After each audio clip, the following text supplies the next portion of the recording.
We are live 364 days a year. What are we doing here? If Dom turns at SummerSlam, I'm shaving my moustache off. I've told you, if that happens, it's going. My lip is cold because of a stupid bet that I made with YouTube. Oh, good.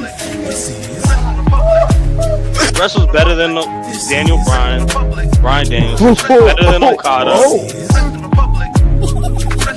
I'm not getting sushi after Monday Night Raw. What up, everyone? It is your boy Shad Talks Graps, and we are back with another installment, Wrestling Republic Daily Broadcast, episode 882. If you can't see in the title, we making moves, man. We getting close to 1,000, so y'all keep rocking with us. Whew. Fun weekend of professional wrestling. Me and Drizzy got to talk about NXT Battlegrounds earlier this morning on the Wrestling Republic Undercard channel. If you're not subscribed, you should subscribe. But today, I get the honor to talk about what was my favorite show of the weekend. And I'm just going to go ahead and say it off the gate. My favorite wrestling show of the entire year, AEW Double or Nothing. They showed the F out last night, and I'm excited to talk about it. And I'm excited to talk about it with two people, one man that I got an opportunity to watch the show with to its entirety. He did a great job with the reviewing. Mr. Coby over here. How you doing, bro?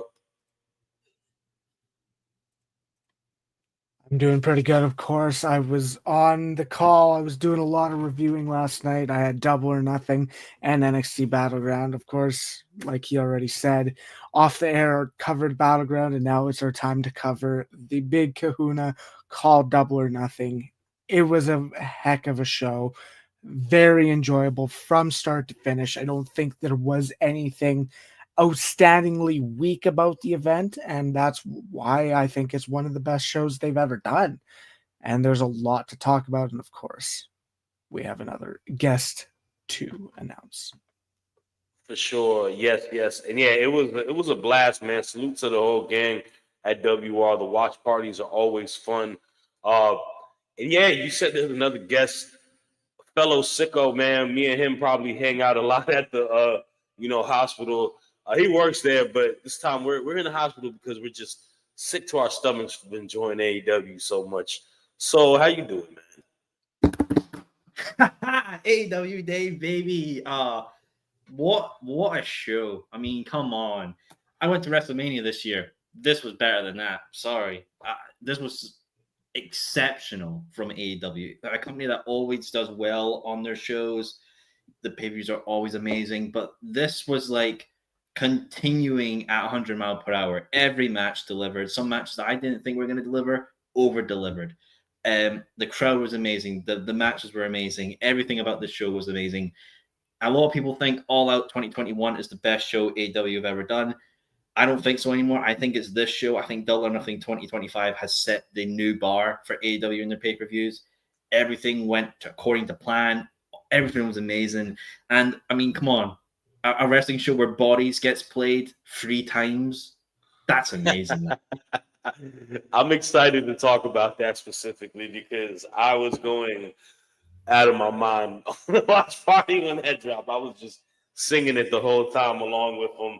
I'm excited to talk about that match. But let's talk about what opened the show last night.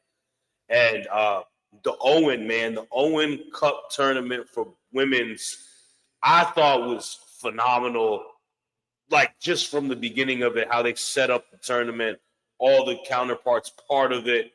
We had our final last night. We had our CEO, Mercedes Moné, current TBS champion, going against a girl who got a lot of muscle over there with that nasty haterade lariat, Jamie Hayter. And these women start off the show, and they set the tone, in my opinion. I thought this was a phenomenal match. Say what you want to say about Mercedes Moné, people. Y'all want to call her Mercedes Hogan. When the bell rings, I don't know if there's many women who do it better than her. Like, she is just one of the best in-ring wrestlers. And Jamie Hayter, with a performance that made us remember how great she was, a former champion herself. They put it all on the line. Mercedes does come out victorious. This sets up a big time match. And I have to preface it, big time match at All In between her and Toni Storm, two champions going against each other, two top women on the division, you might even say. And I'm excited for it, man. Congrats to Mercedes. I must say, I've been on the record. I think this is the best she's been in her entire career. I will take Mercedes Moné over Sasha Banks at this current iteration of time. I just think everything is clicking for her in AEW when she wrestles out in Japan. Like, she's just really looking like she's on a new prime, and it's great to see. But I got to ask you first, Coby. You are the one who got to review this phenomenal match. What are your thoughts on Mercedes and Jamie Hayter? The biggest thing is I enjoyed the match from bell to bell. It was phenomenal wrestling. It was Mercedes Moné doing what she needed to do to elevate Jamie Hayter back up. Obviously, many years ago, not many, I think two years ago, a lot of people were on the Hayter train, and then the injury took a lot of people off of it, and she really just she returned last summer, and just nothing was really happened. And this was okay. Jamie is back. She's in full force. She can do what she was doing before when she was having her monstrous run of growing and just getting bigger and bigger. And Moné was able to do it. I do think it was the predictable route. I do think Moné was winning it. Because guess what? Like you said, Shad, big time match. Oh my God, Mercedes Moné, a heel wins a match for Toni Storm. It's like, I don't know what fans should be complaining about. It was the right result. Jamie Hayter versus Toni Storm is a good match. It is a great match. It's one of the best matches they've ever done. But at the end of the day, this match is big.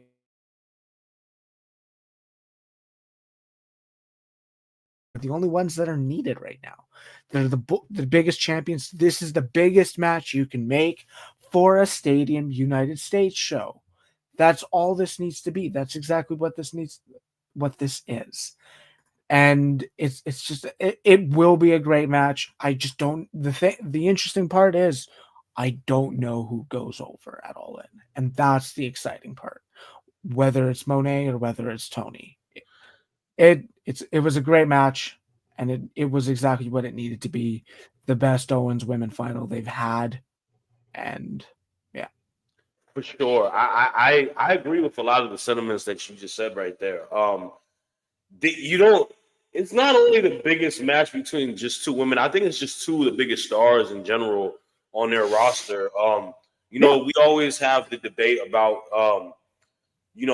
allocating women's time in matches and stuff like that. But in situations like this, man, when it's just two undeniable forces going against each other, it's no different than us wanting to see, a Will Ospreay versus a Swerve Strickland or a Danielson versus Nigel when he wrestled him. Like, there's just a bunch of dream matches that are kind of stored in our minds. And I really, the fact that you could put this in the stadium, I mean, they're going to tear the roof apart, man. I love that, both of those women wrestle a particular style that is so diverse in ways. Like, they can do stuff differently, and it shows a lot of the ring IQ. But Jamie Hayter, I want to get to her for a second because you did bring it up.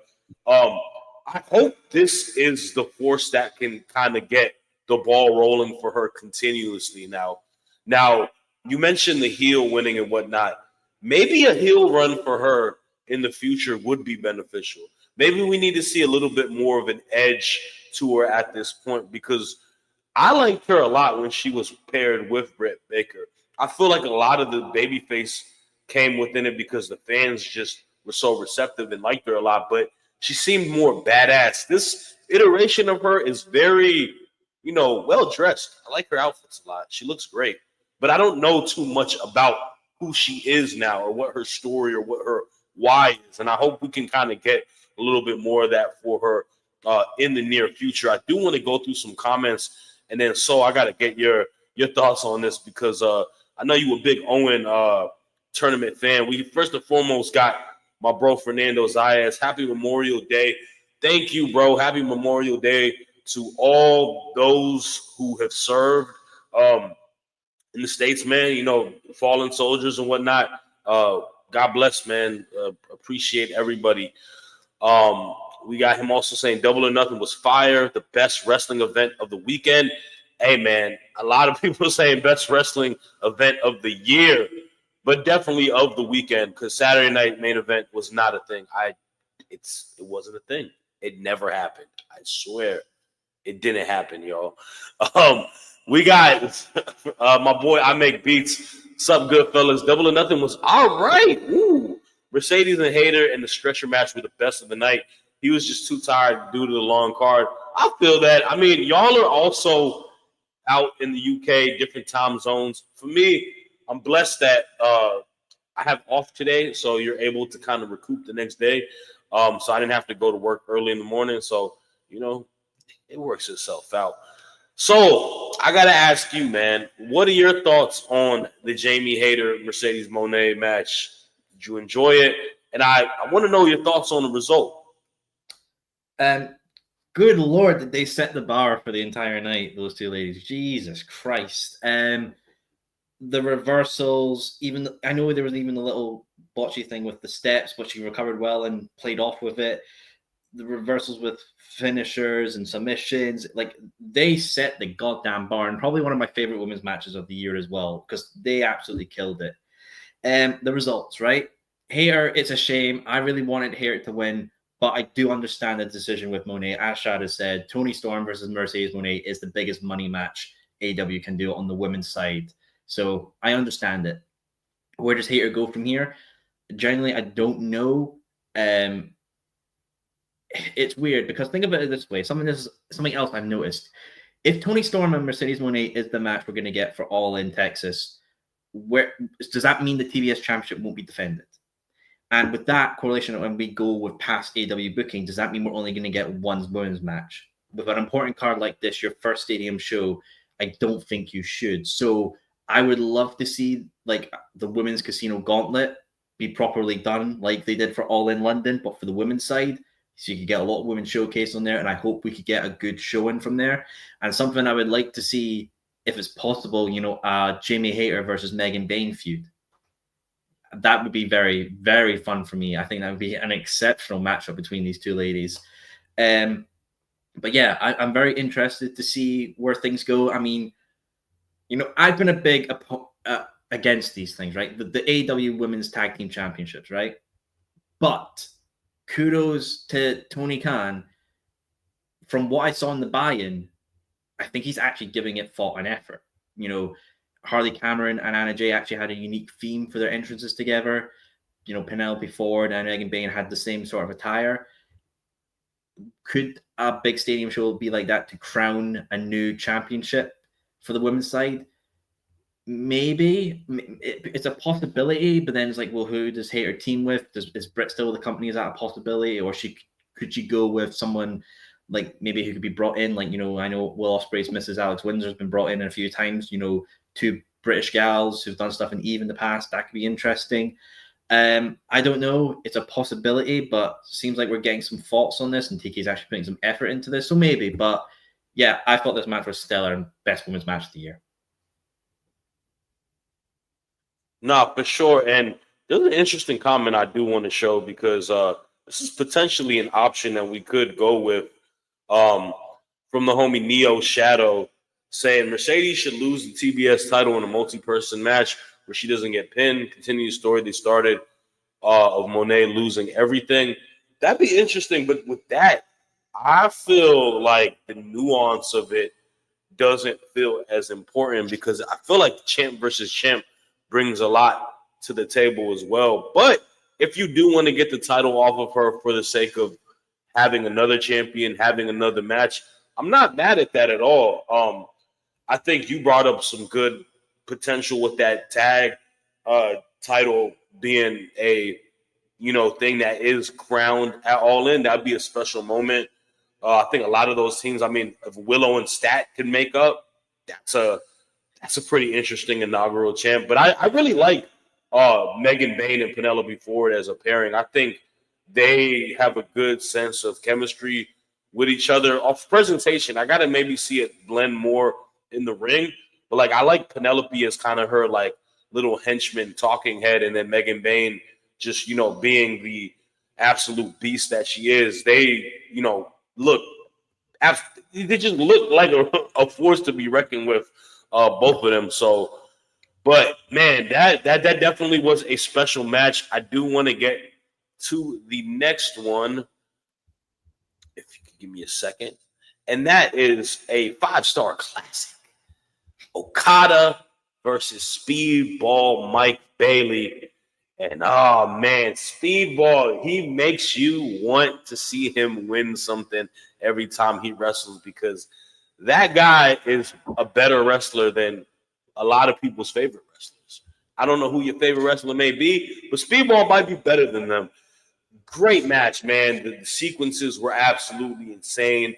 The sequence with the drop kick from Okada was probably one of the highlights of the entire night when you talk about just stuff that happened in ring. And they put on an absolute clinic. Okada does retain, but it's one of those losses where I feel like it doesn't hurt Speedball. I think Speedball is on track winning gold at some point this year. He's a great worker, and the fans are really, really into him as well. But Coby, obviously you are Canadian. Speedball is also Canadian. You gave it a 5-star classic. I kind of want to know why. The biggest thing is I watched this match, and we had the watch party, and we were all fooled. Everyone in that crowd were on the edge of their seats. You could see the brilliant near falls that they were able to accomplish. They got the crowd on the edge of their seats, expecting a title change, giving the illusion that there is uncertainty with Okada losing this belt. We know Okada versus Kenny Omega is most likely what's going to happen at all In, but there were moments in this that went, are they going to do it? Are they going to do it? It's just what it needed to be. When Okada is in his bag, when Okada has his A game, and his A game is rare, because I think he's had three high quality top matches in AEW in a year. Like his catalog is there for the past, but in AEW he's really only had 3 standout matches. This is absolutely one of them. It makes me feel weird saying it took us nearly 6 months to go from, oh yeah, he had all the momentum from the World's End Class and the Continental Classic, and nothing really happened until now. Like, he had defenses against Hounds of Hell and all that, but at this point it was like, okay, this is the guy that ended the year with all that stock and importance. Okada and Speedball delivers once again. He has the talent. He has the ability. He was selling his foot, and it's going to hurt because he is barefoot. As a whole, it was just a lot of fun. The drop kicks, the counters, a lot of it was just really good wrestling, and there's nothing to sit here and complain about when it comes to this. Yes, I understand it was the predictable result, but at a point in time, we believed that it might not have been. And that was the brilliance of it. That's what you got to do. If there was a predictable finish, you got to make us believe that something else could happen, and they did.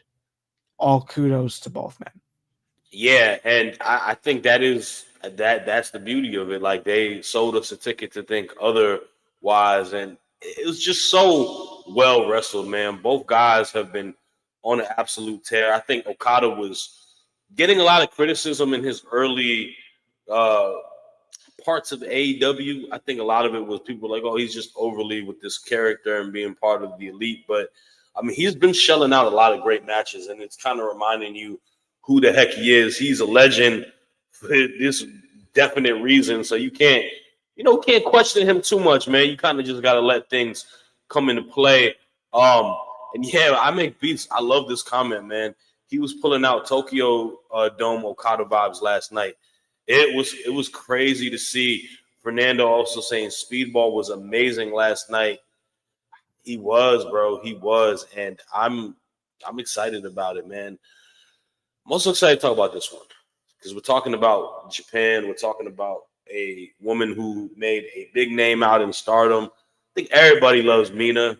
It's in her, hashtag. Everybody loves Mina. We want Mina.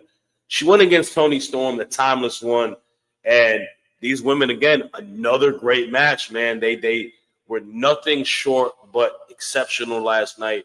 They went out there and put on a show, very entertaining. I love both of these women because they bring fun into professional wrestling, and I think sometimes a lot of people don't really appreciate fun as much, right? I like fun. The whole story. One key thing I'll mention here: a lot of people expected Mariah May to pop up. She was no longer to be there. That may raise questions what she may or may not do. I'm not sure. But I do know Toni Storm is our AEW Women's Champion and still. And yeah, man, I'm happy to see it. I'm curious to see what's next for Mina now that she's on the roster. And so I want to ask you, man, what are your thoughts on the match as a whole? And do you think Mina should have potentially won, or do you have any idea what Mina can do next? It's an interesting one. The match itself I thought was really great. Tony and Mina obviously wrestled before at Forbidden Door last year, and their chemistry there was really great. I enjoy what they did last night as well. It didn't feel like a rinse and repeat. It felt somewhat fresh as well. Mannerisms were quite funny as well. Involving Luther as well was enjoyable. I think Storm's the right call, obviously, with what we know with the Owen. She is their biggest star, maybe even above some of the men as well, with just how she presents herself. And I think something that's missing from wrestling today in some aspects of is people not just being themselves turn up to 100, but being a completely alternate self. Like Toni Storm or Timeless Toni Storm is probably completely different from the real Toni Storm in real life. There is that essence of forgetting reality and embracing, fantasy with what Toni Storm is doing. I think that's something we don't really have a lot in wrestling in some aspects. For Mina, though, that's an interesting one. Obviously, if we look at the schedule coming up, we've obviously got the Mexico show, CMLL. Then you've obviously got Forbidden Door here in the UK. So I think it'd be very interesting if Mina pairs up with Anna Jay and Harley Cameron and goes for Stardom's Trios Championships. Just so if you think business-wise, you appeal to the Stardom and Japanese fans who will obviously be eyeing the show because obviously New Japan World will show it and obviously highlight it. But it's like, oh, well, that's the old, she was from Stardom. I really like Stardom, so I want to tune in. And you kind of have maybe some potential matchups with Stardom with a different dynamic. I hope they're on the show. I would love to see him. And, Mina is just character. It's pure entertainment character, and also the theme, it's the rip off the Danzo Kuzo song, the really Fast and Furious Latino song. It's just like, oh, this is so amazing. It's an amazing song. I think she'll do fine in AEW. I think she's going to be presented really well. She is over with fans. She's done that part of the job description. I just hope that she's in obviously more prominent pictures, and I think with AEW, they've done non-title women's stories very well. Look at Ty J versus the Bunny and Penelope Ford. Look at Stat and Willow. They can do it very well. For Mina, what would be the best story for her? I don't know on the top of my head. You'd have to let me have some time to think. But I don't know. But I think Mina can make a lot of chemistry with a lot of the great women in AEW's, women's division. For sure. And I think you're right on the mark with that. They have a very deep roster of talented women from the to the top of it. Obviously, Mercedes, Tony, Athena, Stat, Willow, Marina Shafir. They got a lot of women who can give you a fresh matchup. And you mentioned people like Harley Cameron, maybe it's really stacked. So I think she fits in well. I think she adds that element to character work too. That's gonna bring some different to whoever she goes against. You know, it's gonna be fun. You're gonna see different side of it. So it's always good to just have different type of wrestlers. Let's talk about what I think we want to talk about, and that was Anarchy at the arena, in the arena. Oh my goodness, man. This was everything that I love about AEW. Just chaos, fun, um, spots upon spots, wild stuff, staples, tables. Let the bodies hit the floor by, come on, man. Kenny Omega playing. I'm so excited. Everything about it was just damn near perfect. Perfect. This was the best Anarchy in the arena, in my humble opinion. I don't think any of them matched what they matched last night. From the major complaint to previous ones, camera work. I love the fact that they had the 4 camera set where you could see where every single person is going, and then you go into single cam. I love that they were so interactive with the fans. Everybody was just eating this match from the palm of their hands. And one thing I got to give Tony Khan credit for is this. And I hope the WWE fans don't get mad at me. If you got the money, spend it. Music matters in professional wrestling. I'm sorry. The biggest stars that we thought were great were good off of entrances. Do I think Gangrel is a good wrestler? Hell no.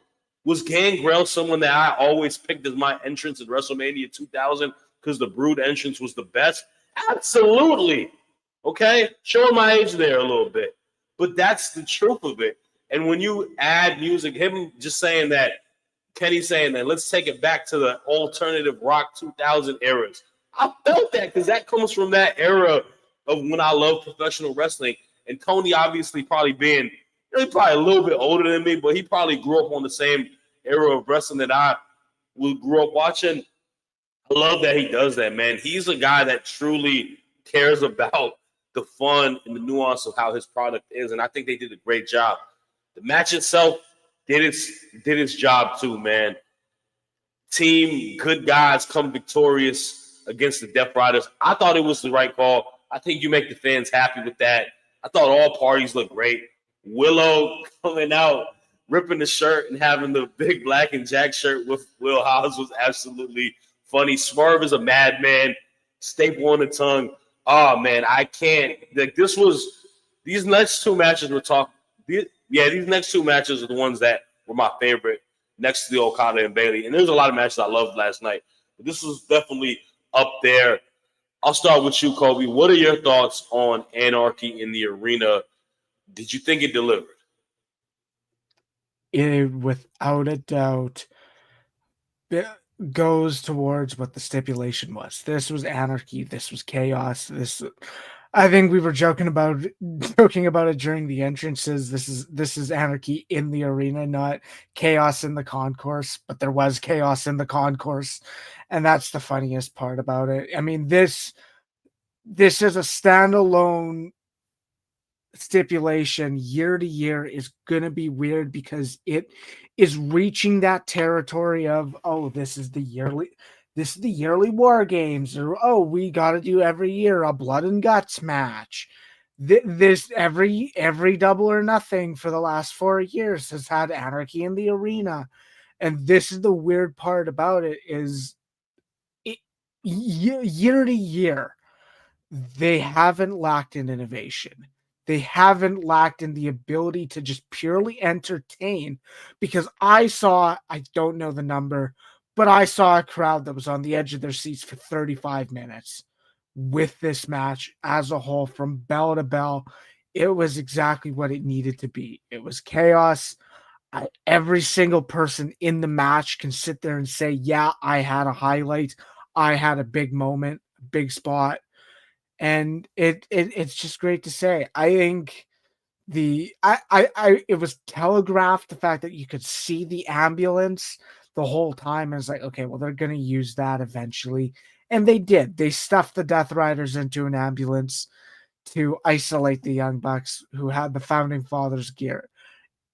everything about this match is fun. It's comedy. It's enjoyable. I understand it not being people's cup of teas, but if you can get lost in the moment and if you can submerge yourself in just pure entertainment and letting something entertain you, this did its job and is, I think it's either the second best or the best Anarchy that they have done, and it's what it needed to be. Everyone gets their moments, and it's 35 minutes of fun. For sure, man.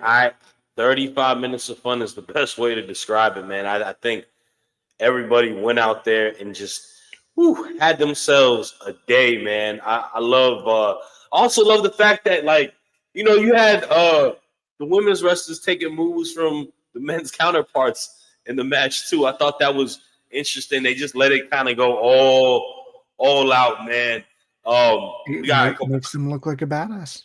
Yeah, David Maj telling us we deserve it. We deserve it. We had I Make Beats mentioning Tear Away by Drowning Pool, WrestleMania 8. Oh man, I do remember that song. That's kind of crazy. Josh Markowitz in the chat saying, is it worth going back and buying the replay right now? I haven't watched yet. Look, man, I don't know what anyone's financial situation is. I'll message you. Can't tell you why I'll message you, but I'll message you, Josh. Don't worry about it. But it's definitely worth supporting, man. I think this pay-per-view, like, you got a couple matches that you would probably hit the rewind a few times throughout this week if you do buy it. Like, it really comes out. And honestly, we watched it last night on the Amazon Prime stream. Very clear, very good on their behalf. So I liked it. So I know you were itching to talk about this match. I mean, come on. What other wrestling match are you going to see a guy dressed up as the Predator beat up the Founding Fathers while Bodies plays in a stadium of 8,000 people? I mean, come on. This speaks to what AEW is. It's just creative fun. We got to see, Kenny come out with a Captain America shield with his logo on it. We got to see Swerve jump off a forklift. We got to see Willow get her ear locked to the ring post. We got to see Hook return in a South Park jersey. We got to see Gabe Kidd come out with a title in a briefcase. And I love the fact as well that the stretcher match made sense even more now, because obviously Mark and Ricochet are feuding because Mark helped fight Ricochet while he was teaming up with the Elite, or the Bucks, who returned to help the Death Riders. They had the stretcher match, and that stretcher match was always there, and the ambulance was always there. It didn't leave, and it was always there. It was a setup. It was Chekhov's gun. A beautiful Chekhov's gun with Mark coming in to save the day as well. And anarchy and beauty. That's literally what this match was. Anarchy and beauty. It's the best Anarchy in the Arena match. I hope we can get more. I would love if, obviously, this match type goes to other venues and they continue the music theme. They've done it with, Final Countdown, and I want them to see it continue and continue. I would love it if they did one in Ireland and they had Rocky Road to Dublin playing. If they did one in London, like Rock the Casbah would be playing. If they did one in Scotland, have 500 Miles by the Proclaimers. I mean, there are so many unique, interesting ways you can do it. And I think having music playing while a match is going is the ultimate comparison, because it's just beautiful. It is beautiful chaos. It pairs well. I would love to see them keep doing this. Heck, just to piss off some WWE people, do the next one and My Way by Limp Bizkit plays. Like, do it just to annoy people, because I know people will get really riled up by that, and I think it would be absolutely funny. But nonetheless, this match was amazing, and I want more of it. I love it. Best Anarchy in the Arena match. Honestly, beautiful. My Way would be funny as hell. I ain't gonna lie. Oh my God, that would. Hey man, he can do it, bro. I mean, he can do it. If he paying for it, he can definitely do it. Oh man. Let's see. We got some comments I want to go through. David Maj, I can't believe they played music for it. I mean, they played music for it the last couple ones too, but that song specifically I thought was fitting. Like, both songs, I think. One, I love that they played I'm So Excited, because a lot of people were giving them a lot of shit about it for the making it the theme song for, what is it, for Dynamite, right? One episode of Dynamite. I think it was the HBO debut for I Max. thought it was Collision for a second, but nah, yeah, it's Dynamite. You're right. It was Dynamite. Which I had no problem with. It was definitely random, but I thought it was cool. I just like music that I'm familiar with. Maybe that's the thing. We got Music makes you feel good. And that's what you need. yeah. He said that wasn't Kenny Omega, and that was Captain Omega. Oh my God, Kenny is the vibe, bro. He is just the ultimate vibes. By the way, one winged angel on the exploding table. We even mentioned that, you know. Like that is so crazy. There were so many tidbits that happened last night, dude. Like, oh my goodness. I feel like we could literally just do a show breaking down this match if you really wanted to. But we do got to talk about something special, man. The match that brought us all to the viewing shit, man. Another 5-star classic, I would assume, for Mr. Will Ospreay. The Owen Cup Men's Finals. Our main event, Billy Goat versus my dog, got his book, Adam Hangman Page. Wow. What a damn match. At a point where I was like, man, I'm getting tired. They woke me up last night because that match was phenomenal. Some of the best in-ring wrestling you will see. The final sequence between these guys that led to the finish was like watching an action movie. Like, I kid you not. And I always tell myself this, that Adam Hangman Page is literally going to go down as the greatest AEW wrestler of all time on his trajectory. He is already, in my opinion, a sure Mount Rushmore guy, but he's going to be the best AEW wrestler of all time by the time he retires. The guy delivers on every opportunity, and I don't think there's a person that takes you more in just a journey, a roller coaster of emotions than he does. And then when he wrestles, man, he's just the epitome of a storyteller. Those guys delivered. Will Ospreay, the best in-ring wrestler in the entire world. Argue with your mother on it. I don't care if he annoys you with his interviews. He annoys me with his interviews sometimes. I'm not going to deny the man is phenomenal. And he took a loss last night, and I thought it was the right choice. All in, Texas, the Cowboy, yeah, that makes a lot of sense. Him being rewarded, potentially beating Moxley for that title, getting us out of this Death Rider misery. Give me all of that, man. Hangman wins the Owen. He's got a big match at All In. Whew, my fellow Hangman fan, Mr. Soul, talk about it, man. How did you feel about the match last night? So people may not know, but Hangman Adam Page is my favorite wrestler of all time. During the time of watching AEW in the 2020s, he had the story going on about being the anxious cowboy, the partnership with the Dark Order, and eventually going on to get the title from Kenny Omega. First ever AEW event I attended was Revolution 2022, where he would defend it against Adam Page, where I got that baby right there. I freaking loved Hangman Adam Page. I thought Ospreay was going to win this. You know, I thought that's the guy that put in everything behind. He's doing all the media. He's on the post of Forbidden Door. I thought that's where we were going to go. But when Hangman won, I was not upset. I was overjoyed. And think of it like this, right? What has been Jon Moxley's mission goal? His whole statement about being the champion right now is he hates what AEW has become. Whether people want to admit it or not, it's the brawl out, the brawl in, people fighting backstages, and people wanting to leave the company and not seeing it as this oasis, right? He wants to take it back. He wants somebody to stand up and be the leadership that he knows the company needs. Wasn't Orange Cassidy, wasn't Darby, wasn't Jay White. He's looking for that someone. It wasn't even Cool. Who was where this all went off the rails? It was Hangman losing the title to Punk, which caused the whole downward spiral of 2022, right? Hangman has been going through a resurgence right now. He's been, more self-accepting. He's been more humble after the Christopher Daniels match, using his finisher, not going full brawl out on people, brawling with people. Even with what we saw with Ospreay last night, he went back, and it wasn't like Swerve It All Out, where he made people scream in terror. He went back and he shook the man's hand out of respect. Hangman Adam Page beating Jon Moxley will be the answer and the goals that Hangman and Moxley needs. Hangman will become himself again and feel loved by the fans and his family, and Moxley will find the person that have brought the feeling back to AEW. That is the right decision to do. Even Ospreay's text on X, bring back the belt, cowboy. He said it on the press conference of the after Double or Nothing. He wants to bring the belt back. He wants it to be a shining beacon for people to rise up within the company and have that goal and ambition to get the title. Him winning it all in is the full circle moment for Jon Moxley and Adam Page's character. For the love of God, do not wait for Darby Allin to get off Mount Everest. Do it.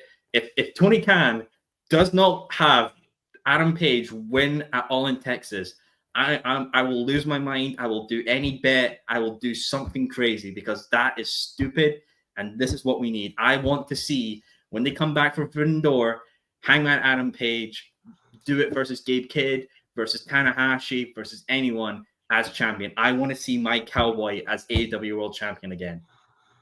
I'm not mad at it. I feel like it's deserved, man. We're here now, and he's one of those people like Darby that, the fans appreciate and love him a lot, because he's taking us on an emotional roller coaster.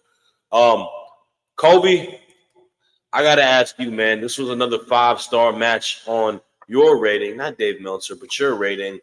What are your thoughts on the match? Go a little bit more in detail. And what do you think comes across after this now that we're going to All In?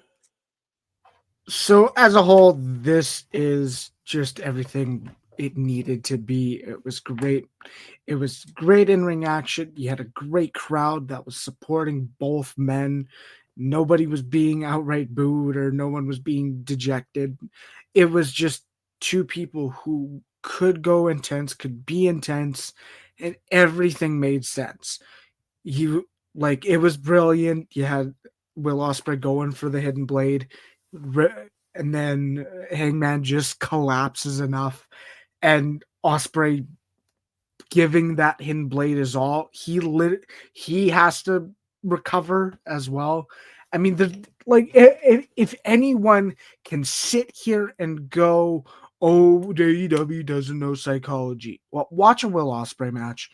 Genuinely watch a Will Ospreay match and look at what he does. Look at how he sells. Look at Hangman Page the way he does.